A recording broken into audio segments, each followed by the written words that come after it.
The Super Speedway Podcast is a Dream Bigger media production. For news, photos, show notes, and information about advertising on the podcast, visit www.thesuperspeedway.com. 3, 2, 1. Welcome to the Super Speedway. I mean, the lesson was supposed to be learned in California when we made ourselves look like idiots out there. Unfortunately, we're standing here again in the same situation. Then you're reading through the rule book before you come. You're literally reading the rule book to try to figure out the regulations they put in place for qualifying trim. I mean, I'm pissed off on qualifying over this. Is been doing this years and years and years. This is stupid.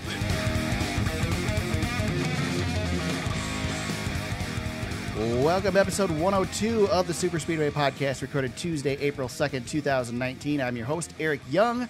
I am joined, as always, by my co-host, James Cush. James, how is it going? Good, man. How are you? Great. It's stupid, man. It's stupid.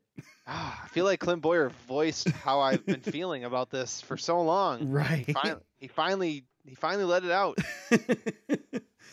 Oh, well, you know what? We can't go a week without talking about qualifying, so we'll be doing that in a little bit. But before we get to that, let's talk about the O'Reilly Auto Parts 500 Texas Motor Speedway. We'll start with the winner since we screw that up and don't mention it half the time. Denny Hamlin kind of overcame himself to get the Couple win. of times. Yeah. Denny pretty much did everything he could to try and lose that race, but manages to get the win. That's 2 for Hamlin this year, right now?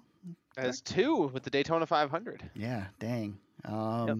The guy who couldn't win last year for anything, he's got to go in this year with the old JGR car. I don't know, James. I guess let's talk a little bit about the race. Overall, what were your thoughts on Texas? Did you get a chance to watch it? Yeah, no, it was good. It was really, I feel like it was one of those races. Sometimes, you know how sometimes the demons come out, the racing demons, Right. and start snake biting people. Right. Like, there was some attrition. There was some. Everybody had problems. Yeah, there was a lot of weird stuff going on that led to, lots of different leaders. Just wacky strategy. The tires not falling off, I thought led to even more strategy, a little bit more craziness. Right. Which actually, normally when you don't have tire fall off, the race is junk. But I think in this instance, it led to a little bit of chaos. Because you had, like, Denny Hamlin's the prime example. He has 2 speeding penalties, and they just like, okay, we're not taking tires because we don't need them anyway, and right, able to go out there and make up everything, get the win. What do you think is the grade for the package this weekend, the aero package, or can we not grade the aero package? Was it something else? If I'm putting a grade on it, yeah. Like, are we grading on the curve that was earlier this season? We can. I mean, I think the race was probably a B. Okay. The aero package had something. I mean, the aero package was fine. I don't know. I felt like the aero package didn't lead to the racing it being as great as it was compared to everything else that was going on. But here's the thing, though. Texas sucks. It does. Texas has been really bad. Yeah. And so I have a question, and I don't have any data to back it up. I tried to pull some of the NASCAR statistics. Didn't really get what I was looking for. I guess they have quality passes on their stats, which will give you kind of an idea, like who passed the most, which Daniel Suarez leads that, by the way, with 95 quality passes on the race. He had a good race. We're going to talk about him when we get to winners and losers. Yeah, but was the race better? So, or did we see racing that looked like racing but really wasn't racing? Do you know what I mean? Like, I think what we're gonna end up concluding here is it was a much better Texas race than what we've seen in the past. But why? Was it a better Texas race because the cars were clumped together, or was it a better Texas race because there were legitimate passes and legitimate battles? Because I asked that because Jimmy Johnson's a good example. Jimmy Johnson dominates the beginning of the race, ends up back in midfield, and then stunk. And we saw that a lot. People would get back in the field, they'd stall out. If they were up front, they wouldn't get passed for the most part. So were we just spread out, but still technically single file because we weren't passing? or were there more passes? Was it legit better racing? I guess that's the question. I guess it's kind of a rhetorical question. I don't know Does if it there's pass an the actual eye answer to it. test? Yeah. Does it pass the eye test? Well, I mean, like I said, it looked good, but was it good? Like if you were to really look at the data, was the racing really that good? I mean, I was entertained by the race. I agree. I was as well. Yeah, and that's at the end of the day, I love data and the things that data can tell us. But at the end of the day, everything has to pass the eyeball test. Right. And compare this Texas race to the one we saw in the fall when Kevin Harvick, just swamped the field and ended up being encumbered. Right. But this was a better race, and I don't know if what the aero package is saying to us at this point. But I think it played a role. Right. I think it played a positive role. I think it would be much better if we had tire fall off. Mm-hmm. But again, the fact that guys were able to strategize led to some craziness. You used Jimmy Johnson as a great example. He gets stalled out to the field, but the crazy strategy that came into play because of the tires, he was able to make that up. Right. And get back to the front. So again, I think it was better. If we're looking at all Texas races, yes, better Texas race. I can't pinpoint for you what it was, but it passes the eyeball test. Right. And I mean, let me kind of back this up with a little bit of data. So Jimmy Johnson, he led, let's see, where was he at? 60 laps. He ends up mid-pack, struggles. He did get back up to 5th place. And looking at the quality passes, he had 74 quality passes. So he was 5th on passes as well. And I'm assuming, I don't know what NASCAR calls a quality pass, but I'm guessing it's a pass on the track, not pit road pass. Not making up positions on pit road. Right. Right. So he legit, he made some passes. That's a lot of passes. So yeah. So I guess not a fast car. I mean, that car was good for him, right, for the most part. So I guess that answers the question. I mean, I just wondered about it a little bit, and I didn't really get a chance to look at this data before we started recording. So yeah. So I'm kind of learning as we go. So yeah, and Steve O'Donnell will tell you that yes, this is much better. We have more cars within the same TV frame as the leader, right, and all of that. And there was never a big lead at all. Yeah, and that's great. And too, I think when Kyle Busch smacked the wall late, that also opened up the door for a lot of other people too. Right, Kyle was working on stinking it up. Yeah, because he was going to be able to make a charge, but he was also coming from behind too. So I would have liked to have seen what Kyle could have done with the way that pit cycle was working itself out, if he was going to be able to actually make a push back to get to the lead. Just the way the tires were, you pretty much, if you were leading, you were going to run. You pretty much had it. Kyle was about the only one that seemed to be able to pass up front, at least. I mean, right. Denny takes no tires at the end, gets the win. Eric Jones spun out at the beginning of the race and managed to lead a ton of laps at the end, led 30 laps because they didn't take tires and they got him up front. Yeah, which I think, and there you go. I mean, there's another example of, was it just the way that these tires were that led to, the strategy that was crazy? Right. How big of a role was that in this whole thing? And I think it did play a big role. Yeah, and Goodyear is getting a lot of crap for bringing a hard tire, but at the same time, Goodyear, I mean, we've had some tire tests, but Goodyear doesn't know what this is going to do. We've got these high downforce cars. Would you rather have too hard of a tire that doesn't wear out, or would you rather have an Indianapolis where you're blowing a tire every 10 laps and having to, throw 10 cautions every 10 laps so people don't get hurt? I would rather them err on this side of caution this season, especially the first half of the season. Well, hopefully they'll learn some things and bring some softer tires the second half. Well, and I think they're worried about the corner speeds. Yeah. Because the corner speeds are up. Yeah, corner speed, exactly. That's where I was going. The corner speeds are up, even though we have less downforce. It's because, at Texas is a great example. Weren't they holding it wide open through 1 and 2? They were holding it wide open through 3 and 4. 1 and 2, they had to lift because the banking's lower. Yes, so they were going 3/4 of a lap, full throttle. But I think what I learned from Texas, unless we get like a 90 or 100 degree day at Michigan, this package is going to be fun at Michigan because Michigan's smooth. And they're not going to have to lift at Michigan. They're going to go wide open through the turns. Yeah. And so I think we could see we're we're not going to see pack racing, but we're going to see a lot closer to that than what we've ever seen at Michigan before. I think this package is going to. I think this package worked well for Texas. I think that's the first one that it's. I'd probably be with you, probably B plus, maybe an A minus, but I think it was more than just the package. I think it was the cooler temperatures. I think it was the track bite that they put down. They ran the Tire Dragon before the race on Sunday too. I think all of those things combined led to a pretty good race. We still didn't see some of the things we're looking for. And it was a much cleaner race than the two before it. There were tons of wrecks in 1 and 2 in the Xfinity and the truck races. We didn't see that as much in the Cup Series. Of course, you've got better drivers to expect that, but I also think it's easier to hold on to the cars because they have more downforce. But overall, I think if you compare it to past Texas races, I think it gets an A. Yeah, absolutely. Yeah, it was a good Texas race. It made Texas fun. And one thing I'll say that this package has done, even if it's disappointed once I get there, it has made me look forward to 1.5 mile tracks because I'm curious what we're going to see. Yeah, because every 1.5 miles has been different. Yep.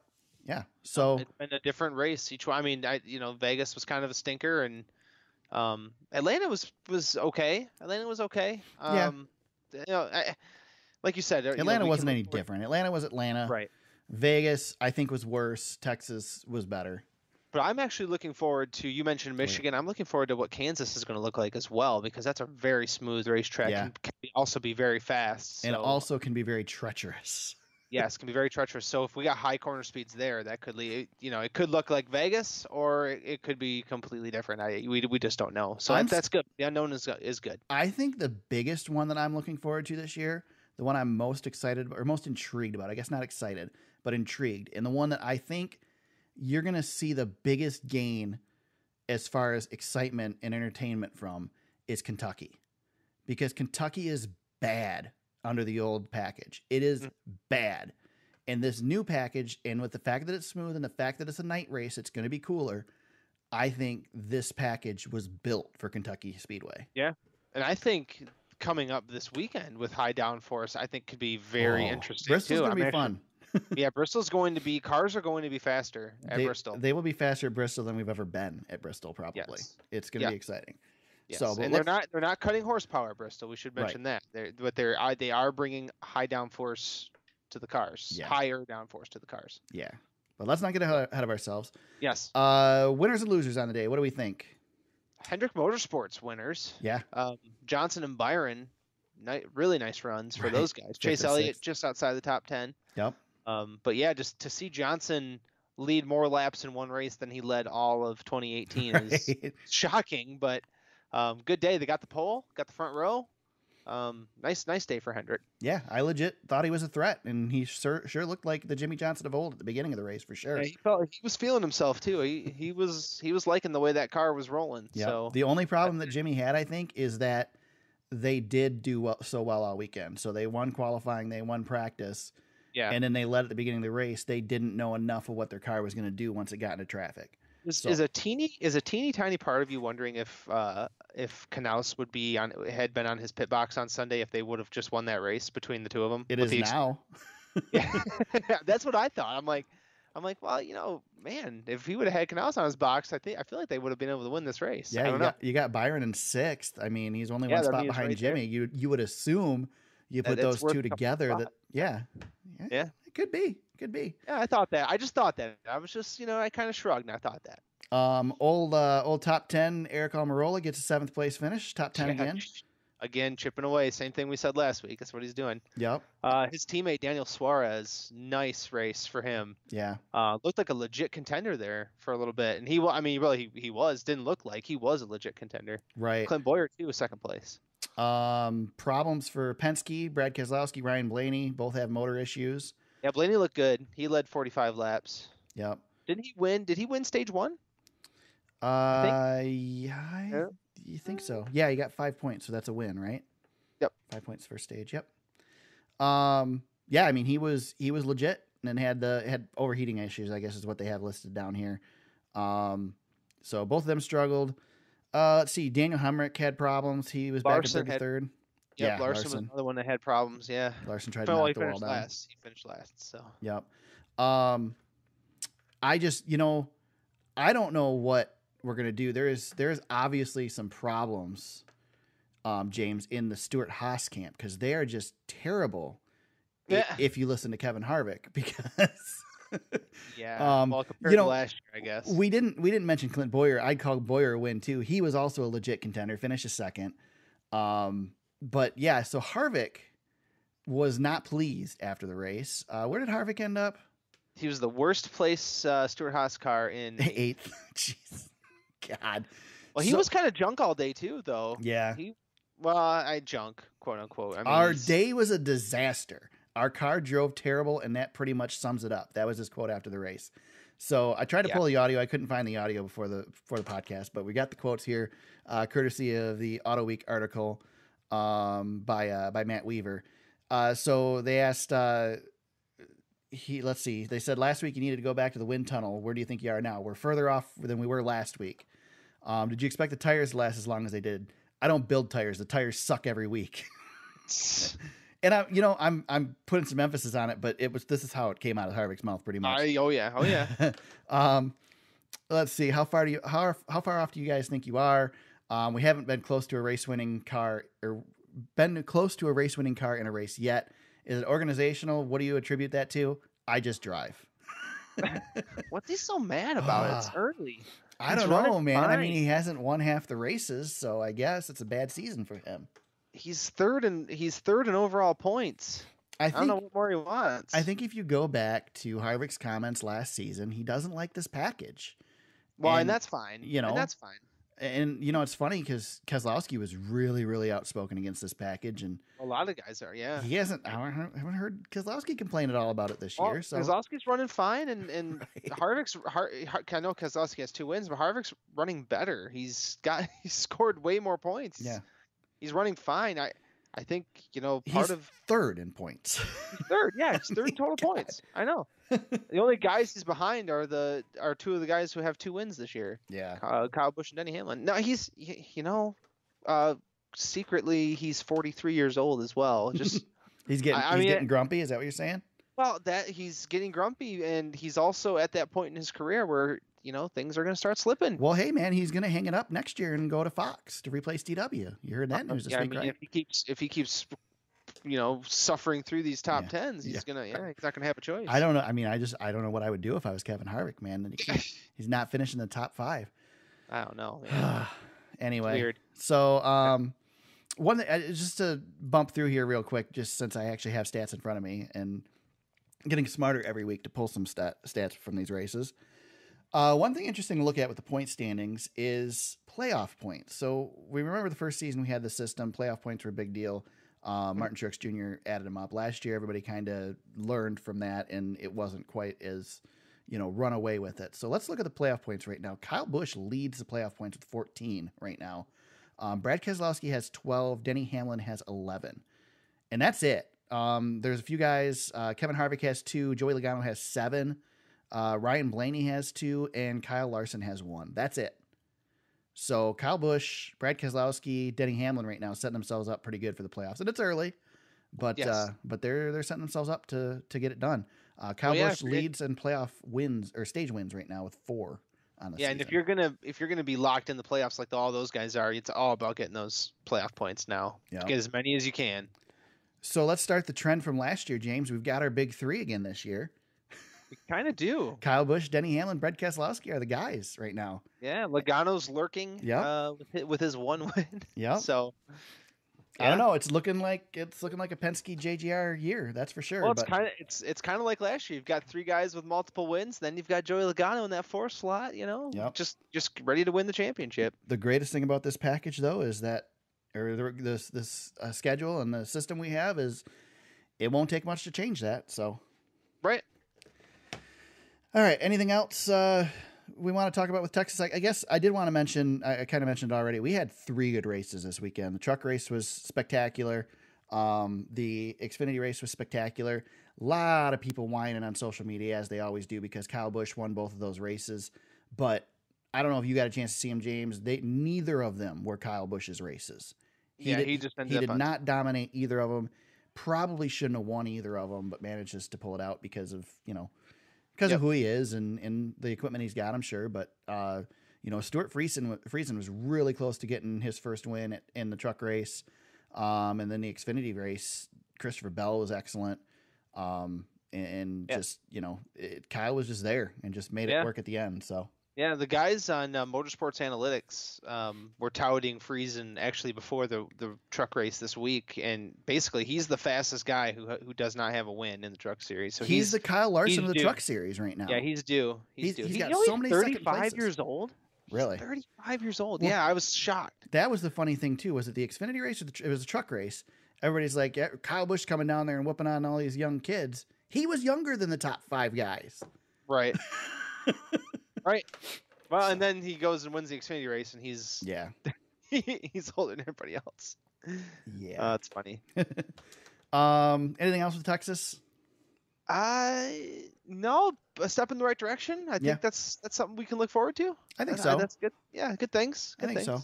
We the one thing we've had, with the first few races with this package that we haven't, that we didn't see this weekend is we've had cool temperatures throughout practice and then a hot race day. And this weekend, the temperatures are more consistent. They were cool, which I think is going to benefit this package. The hotter days aren't going to be as good, but the fact that it was consistent, I think helped everybody get things set up. And these guys are learning it too.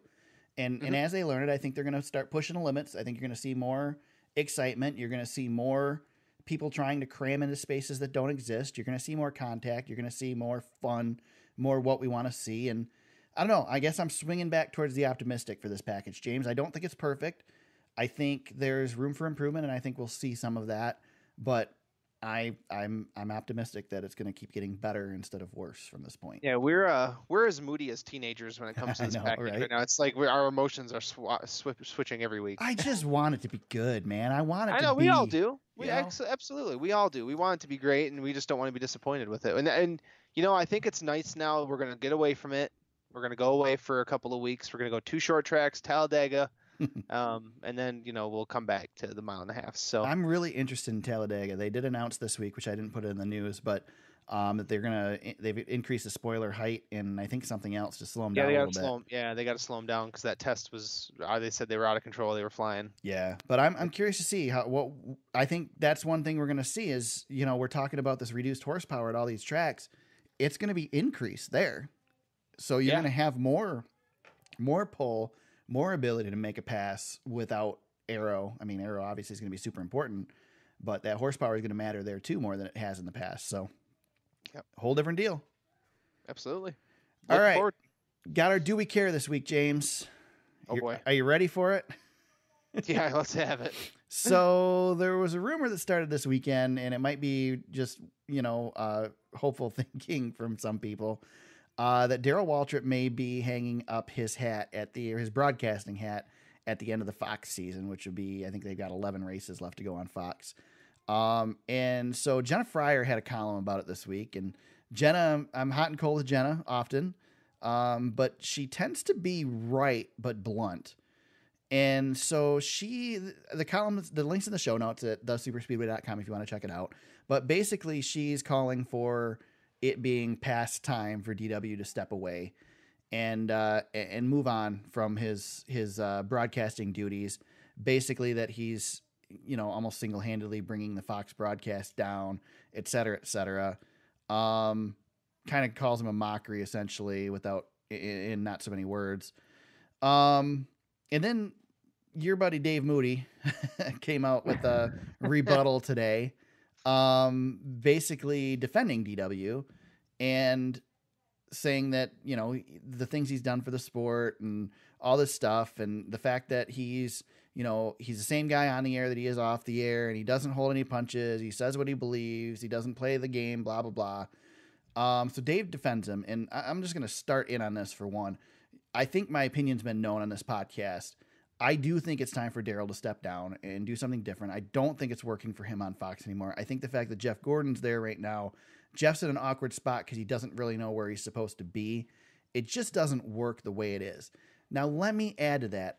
No disrespect to Darrell Waltrip. He has done good things in the broadcast booth.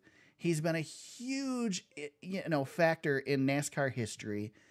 I don't disrespect him, but the fact that Darrell doesn't hold any punches and isn't afraid to say what people think, what other people wouldn't say, makes me even more comfortable saying, DW, it's time to step away. It's not working anymore, man. What do you think, James? Right. No, I agree with you 100%. And, you know, the people who don't like DW in the broadcast booth, I would say 90% of them, they still respect him. Right. You can respect the legacy that is Darrell Waltrip. Now, but Michael if you're, Waltrip, not so much. But if you're bad at your job and you're on TV in front of, you know, the people who watch these NASCAR races every week, right? You can't be bad at your job and keep your job. You're Right. not good at it. He's been given enough leeway now. It's time. It's time. He's got to go. The biggest problem, I think, is that I think, you know, Fox, when Fox took over in 2001, they really led. I think they led a lot, and they really changed what NASCAR broadcasting is, what it is to bring a race. I mean, if it's almost hard to think back to what it was like before Fox. It was so long ago now, but you know, when Fox and NBC had it at that time, it was, you had the serious guys at NBC and you had the goofy, you know, have some fun guys at Fox, and it worked then. And I think the group that they have, and I really credit a lot of it to Dale Jr., maybe 50% of it to Dale Jr., and then a large part to Jeff Burton and Steve Letarte. The crew that they have at NBC right now just makes the Fox guys look ancient. And it's not because they're young at NBC. It's just new. It's different. They're trying things. These things are working.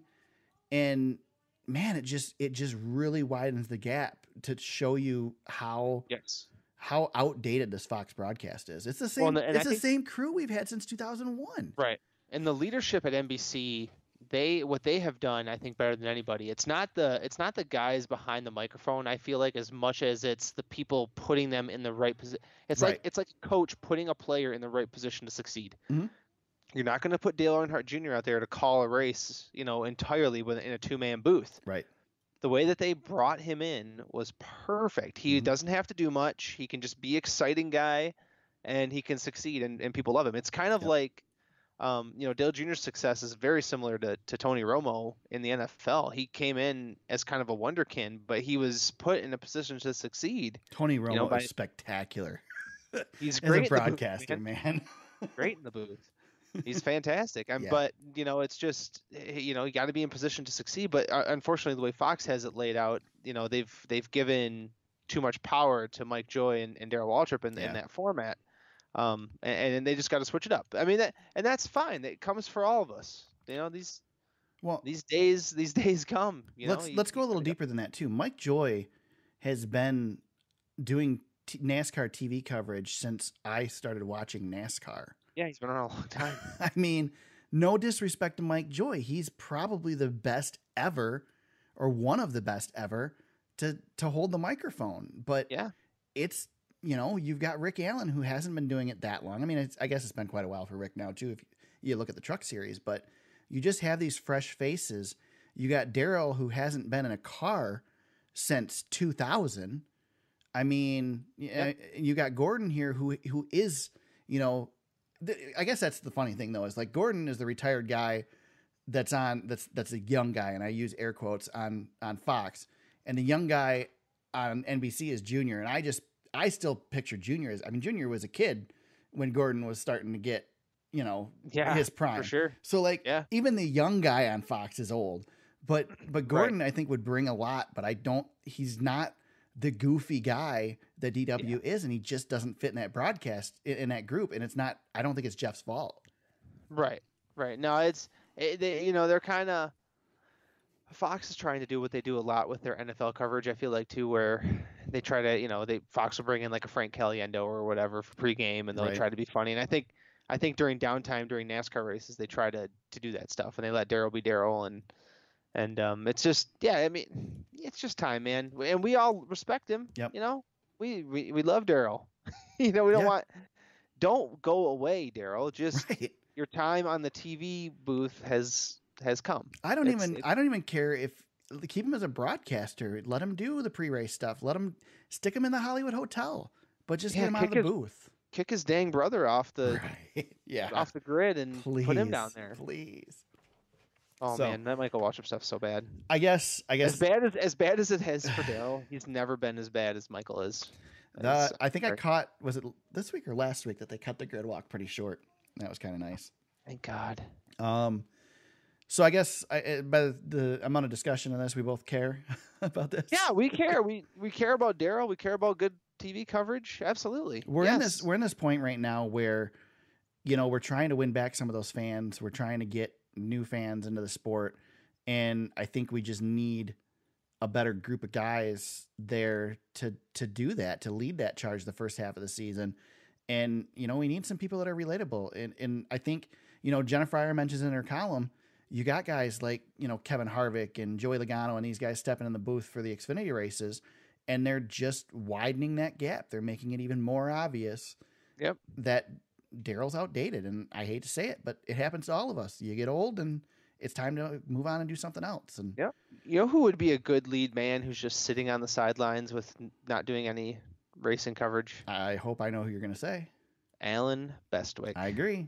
Get him a job, please. Yep. In NASCAR. I'll tell you what, get him a job, or there are some good guys on MRN right now. I'm not talking about Dave Moody. I love Dave. Dave needs to be in turn 2 at the racetrack on a billboard. He's perfect at that. He's excellent at that. He does do the anchor stuff on Saturday for the Xfinity and truck races sometimes, but I love Dave on MRN. I don't want to see Dave go anywhere else, and he doesn't want to go anywhere else. So, but there's some young guys there that are, starting to work their way up that I'd love to see. And you know what?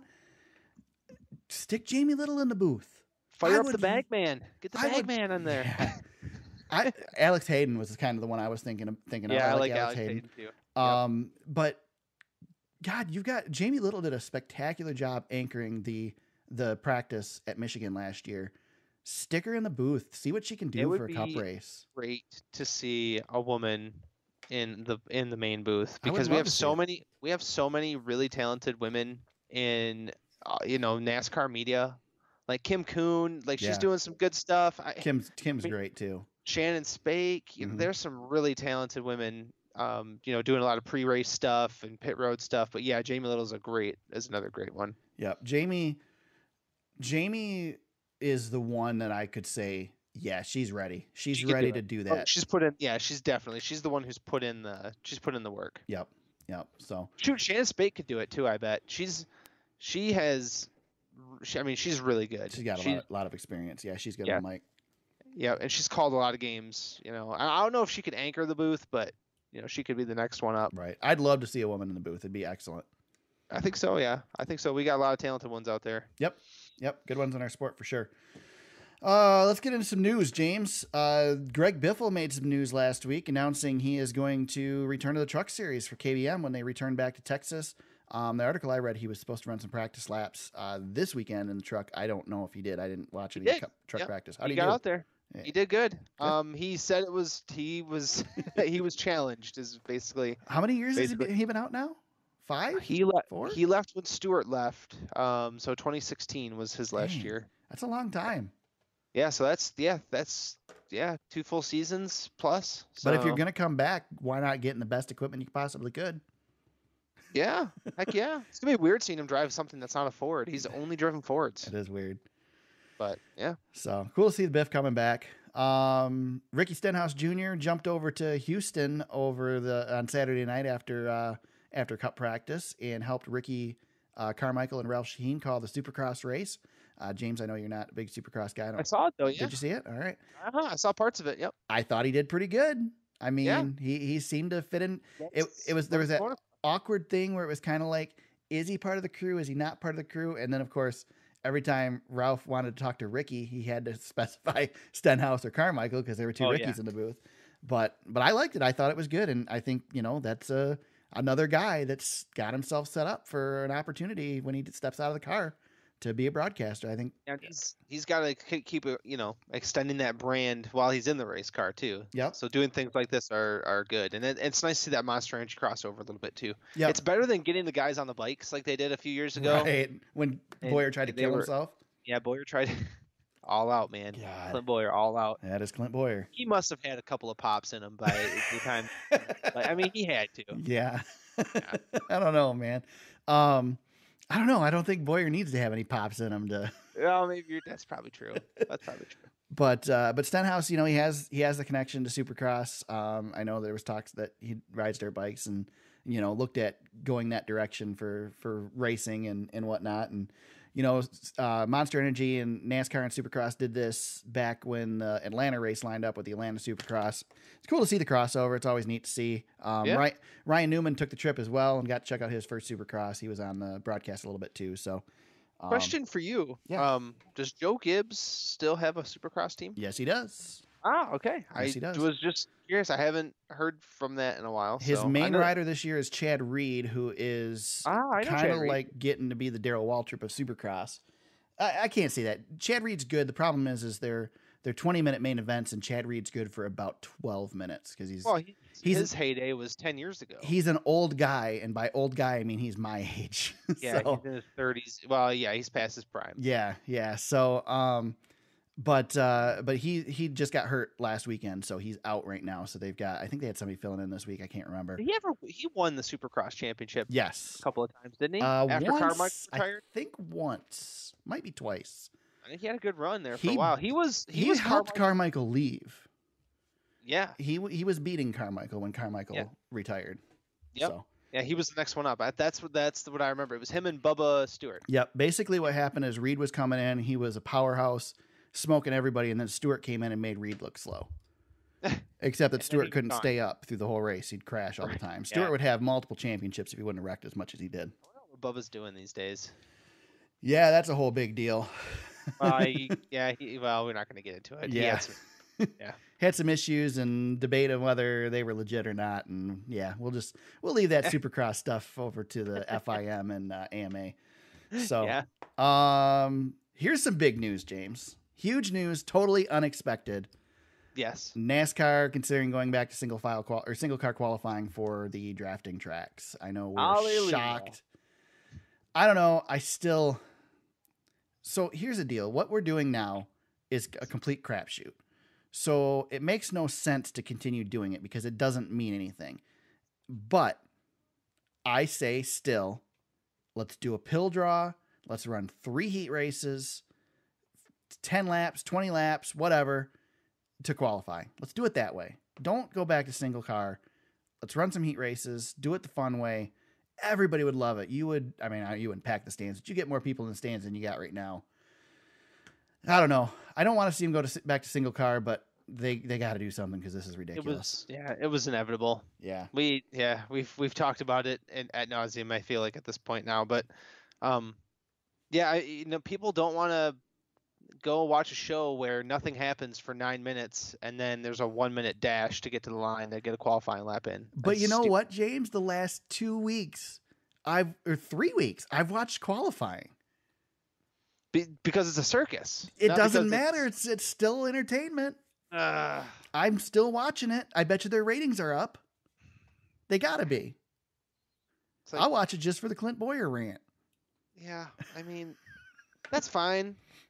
I I don't know. It's silly. It's not the right reason to get ratings. I agree. It's more WWE than legitimate sports. Yeah, agreed. That's the part that really gets me sometimes. Yeah. That's what gets me sometimes. I mean, it frustrates me. Right. Yeah. Because we don't have this clown show at, like F1 or, I don't know. It shouldn't be, I don't know. We're a professional sport acting like a bunch of middle schoolers. Yeah, I agree. And everybody wants to point the finger. NASCAR points the finger at teams point the finger at NASCAR. And in truth, they're all wrong. You know? They're all game in the system. I mean, everybody's, Exactly. NASCAR I know. can't expect them to go and put on a show and not try to beat each other. And the teams can't expect NASCAR to just give up either. And so you got what you got right now. But everybody's standing out there with their hands under their armpits trying to make fart noises. yeah, And they go and qualify. That's what's going on. It's just a joke. it's It kills me. disappointing because I will say covering the races last year, the group qualifying was much more entertaining, even though it's really no different. Obviously now with the drafting it is, but it was better to watch multiple cars on the track and watch, times bump up at different points than it is to watch one car at a time. But whatever, it is what it is. Everybody can't figure it out, and so we're gonna go back. NASCAR Twitter is revolting, and everybody's screaming for single car qualifying again, which just kills me. Which just absolutely kills me, because you guys, I'm pointing my finger at you guys out there who were screaming for more entertainment, and this is what you did. Yep. What you did. Now you're screaming for it to go back, just like everything else. There you go. Ugh. Austin Wayne Self suspended for a substance abuse violation. He'd been competing in the Gander Outdoors Truck Series. Let me pull it up here. He issued a statement today. He did. He was non. It was one of those. Yeah. Is it any point in reading it, or it's pretty much just all PR speak? I mean, no, it's all PR speak. Like he didn't even say like I didn't know what I did. He just tippy toes around. This will never happen again. I'm going to work with people to make sure that this is right and blah, blah, blah. It's just jargon. This stuff frustrates me because, again, there's so many people that want an opportunity to do this. There's so many people who have the skill to be able to do it that don't get the chance because they don't have the sponsorship support. I hate to see somebody throw something away like this. It's just frustrating. Yes. So it doesn't matter what type of driver you are, either Austin Wayne Self or, this is just a hypothetical. Right. Kyle Busch, whoever you may be. Yep. Whoever you may be, it's a waste. Yeah, exactly. So, all right, we won't give Austin Wayne any more time. Not a ton of wrecks during the race at Texas this weekend, but apparently there was a wreck leaving the track. The Wood Brothers hauler was involved in an accident leaving Texas. From the looks of things, not too big of a deal, but some damage to the tractor that pulled the trailer, and apparently it was not their fault, according to the NASCAR team's official Twitter account. So that whole thing sounds to me like Paul Menard was driving. Yeah, it was not their fault. And the Menards truck ended up in a wad. You know who it was, James? Who was? There you go, right there. Jimmy Yeah. does that a lot of these tracks. There you go. That's who it was. Did you see my tweet immediately after I made sure that I read that there were no injuries, and then I fired off the Paul Menard was pulling double duty. No, I didn't see it. I was so proud of myself. I really thought I'd get more traction on that one, but yeah. Unfortunately, Paul Menard doesn't have a Twitter handle, so Right. I couldn't at him. Yeah, he's Twitterless. Twitterless Paul Menard. Twitterless Paul Menard. Yesterday, as we're recording this, was April Fool's Day, and our buddy Dave Moody had Noah Gregson on his show as a guest, and Noah Gregson, our prankster friend, decided to give Moody a little call ahead of time, posing as, I don't remember who he is, but you'll hear it in a second. So here's the audio of Gregson pranking Moody. Bob in Georgia. Hi, Bob. Hello, Moody. Hey, Hi. Bob. I was just wondering why some cars get to do single car qualifying and then some get to do the group qualifying in the Monster Series. I have no idea what you're talking about. Poor They Dave.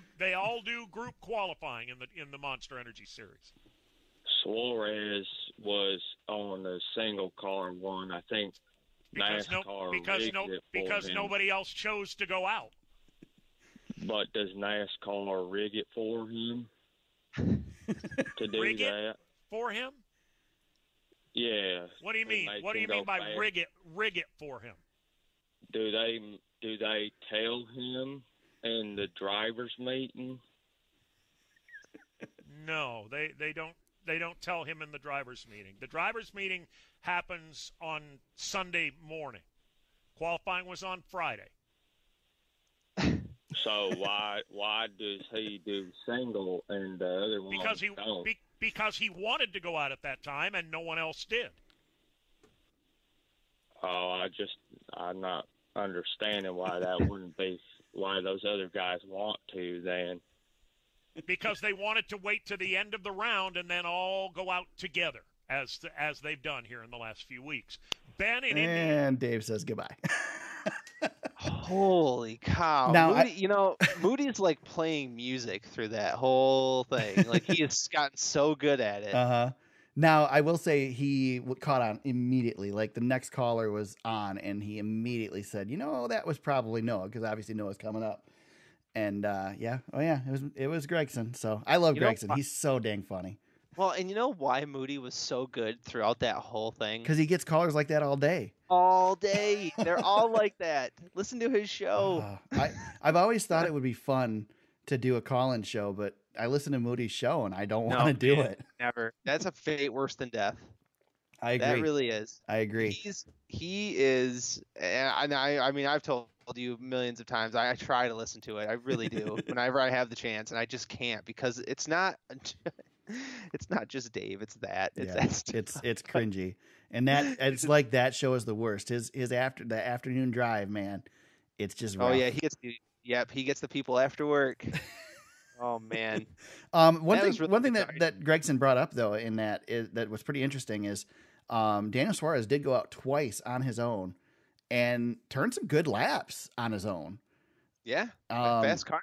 So weird. And Steve O'Donnell mentioned it on Sirius this week too, kind of surprised that it happened, not really knowing why that happened, why it worked, but whatever they got figured out there, their car runs pretty good on its own. Well, they figured out that they can get through the early rounds at least. Yeah, get through the circus. Yeah, absolutely. So, all right, that's the news for the week. I don't think I missed anything that I know of. There's probably stuff out there, but without Jayski, it's hard to find it. Yeah, rumor has it, Jayski is lurking in the weeds. I know. I'm waiting for that. I'm excited. I'm excited to have a ESPN-less Jayski. Yes, it'd be nice to have Jayski back. Free. Yep. We knew he was coming back. Yeah, he can't stay away. You can't do that for that long and then just bail. Heck yeah. Got to come back. So we go to Bristol Motor Speedway this weekend. It's the Food City 500. I was planning on being there this weekend, but just a side note, the Ontario Hockey League team that I follow, that I shoot photos for, advanced the second round of the playoffs, and their first two home games happen to be this weekend, same days as the Bristol weekend. So I bailed on Bristol, and I will be going to watch the Spirit and take pictures of Spirit instead. So no Bristol coverage from me this weekend, but there's still a race at Bristol. There's a couple of them, and we get to do some picks, James. Heck yeah. Who you got? You get to go first this week. Every time we go to Bristol, I want to pick Ricky Stenhouse. Yeah. I do. I really do. But I can't trust him.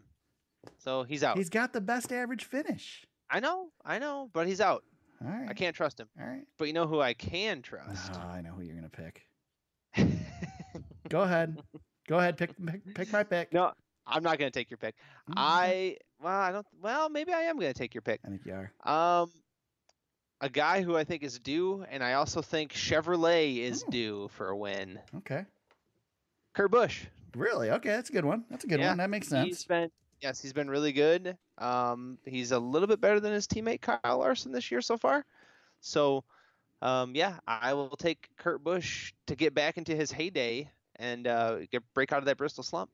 So I will say I'm not picking Kyle Busch, even though Kyle Busch is going to win. But he's banned. We can't pick Kyle Busch at Bristol, period.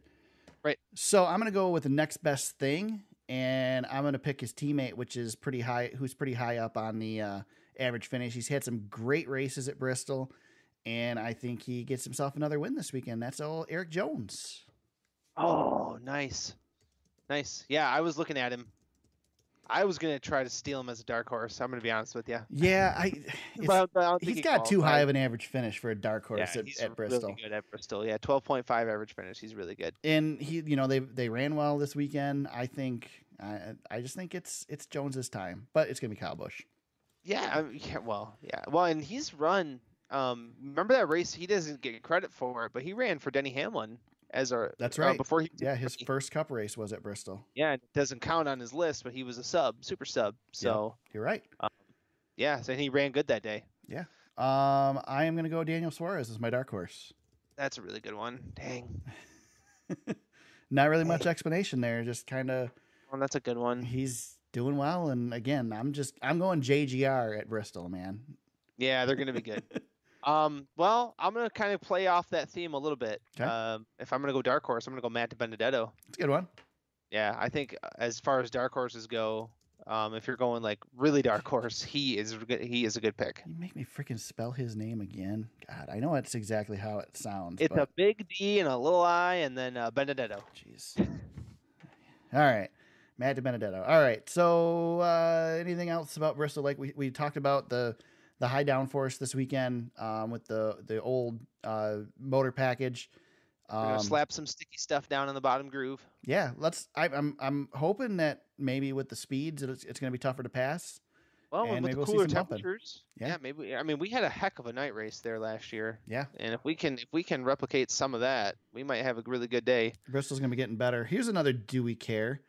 Do we care that they're not going to be seating people in the corners? Yeah, we talked about this a little bit a couple I weeks know. ago, didn't we? Yeah. Yeah.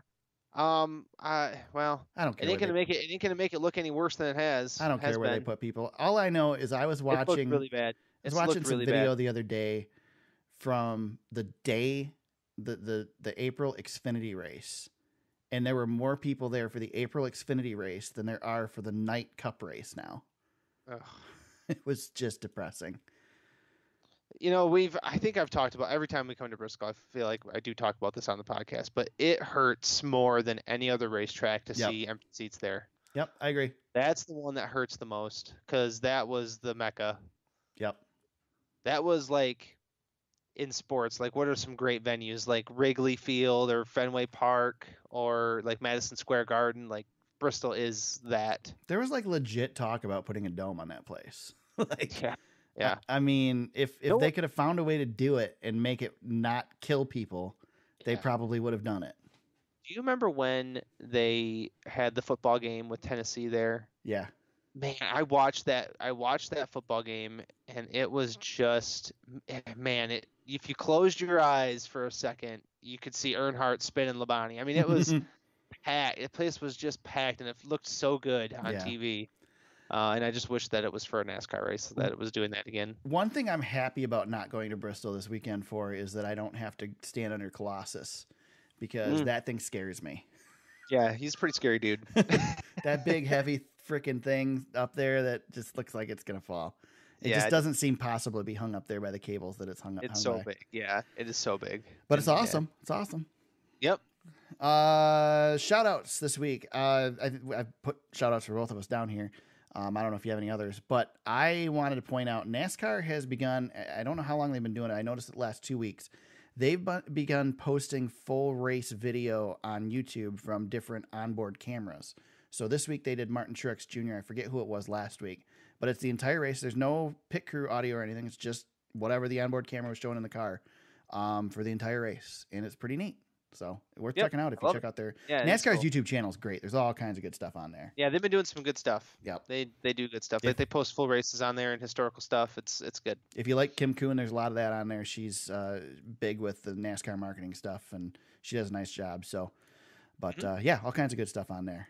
James, I forced you to do this as your dark horse, your shout out because we've forgotten Yes. to talk about it the last 2 weeks. So No, go I for keep it. forgetting to talk about it. 2 weeks ago, I wanted to do this. So I finished the F1 Netflix documentary Yes. again 2 weeks ago.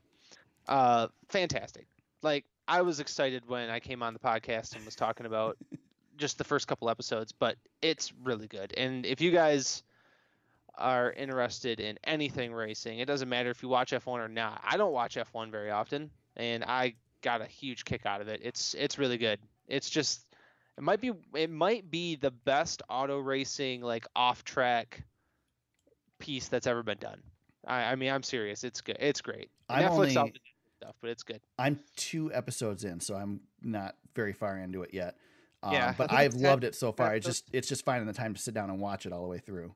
Yeah, and I think for me too, because I kind of know the F1 schedule a little bit, so there is a little bit of jumping around. And if you're familiar with the F1 schedule and how the season plays out, you're going to notice that. But a casual person that F1's targeting with this thing isn't going to notice that. Right. But I man, only it's know got- it because of the F1 video game. Right. Well, and it's got spectacular camera. I mean, they just did such a great job. So much detail. You really got.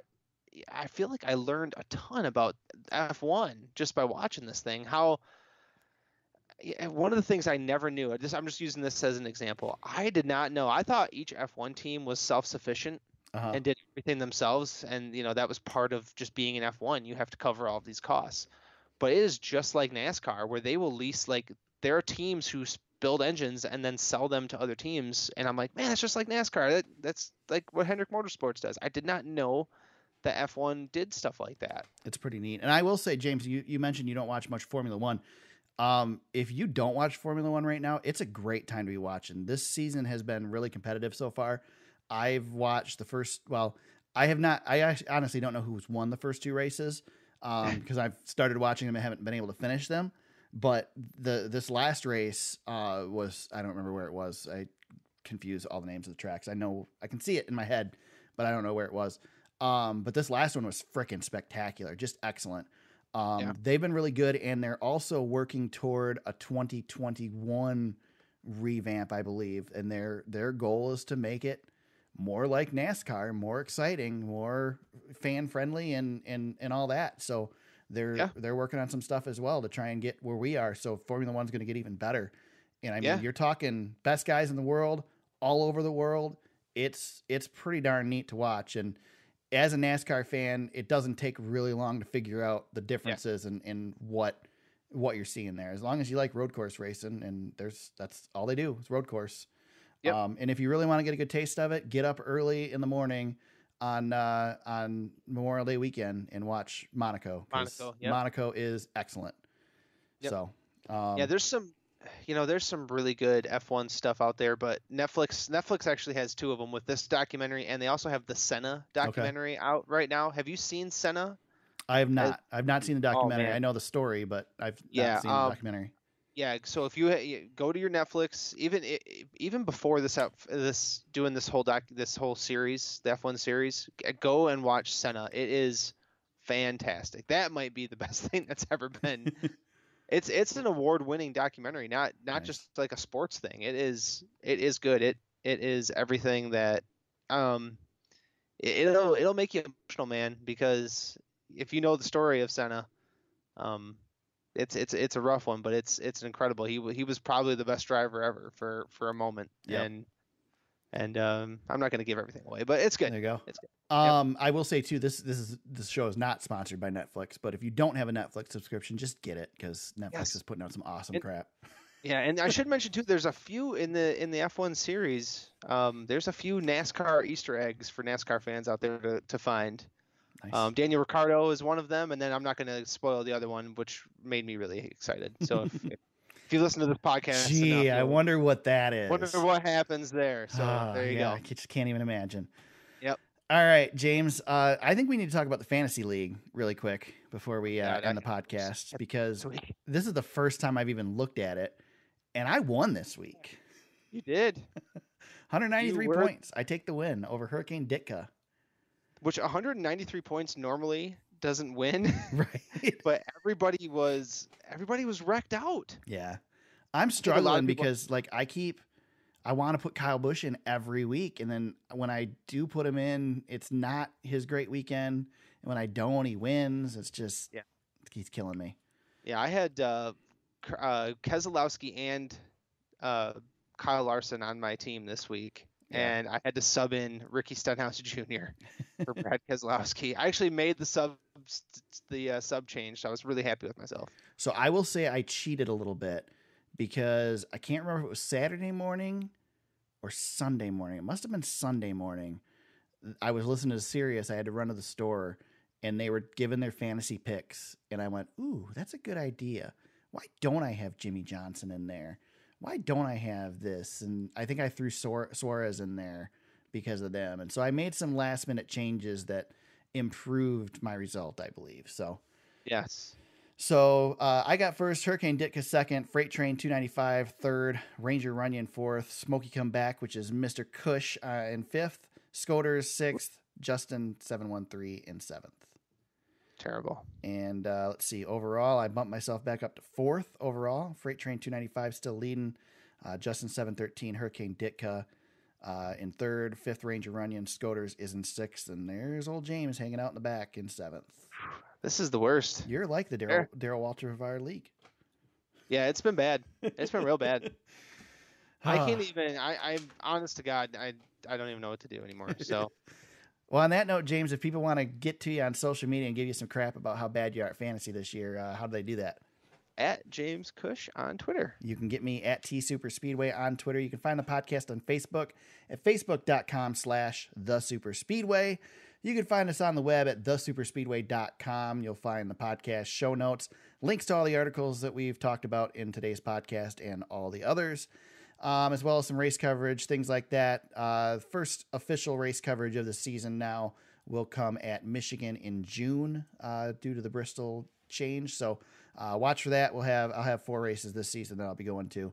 Let's see. You can find the podcast on there as well. Find us on iTunes, Google Play, and SoundCloud, wherever you found us today. We hope you subscribe. And if you like what you hear, you want to become a part of the show, you want to contribute and help us continue to improve, become a patron at patreon.com/thesuperspeedway. Anything else, James? I think that's it, my man. There we go. We go to Bristol Motor Speedway this weekend. It is the Food City 500 laps on the half-mile high-banked Thunder Valley. We got, what do we have, Xfinity on Saturday, I think? Yeah. Yeah. There's also K&N West, East, North, South, I don't know, one of the K&N Series races this weekend, too, at Bristol. So we'll be back next week to talk about that and preview Richmond, right? Richmond is next. Yeah, we go Richmond, Talladega, and I think we go Richmond, and then we got Easter break, if I'm not mistaken, you're right. and then Talladega. I Yeah, think you're right. So we'll be back next week to break down Bristol, talk about Richmond, and more. So until then, let's go racing.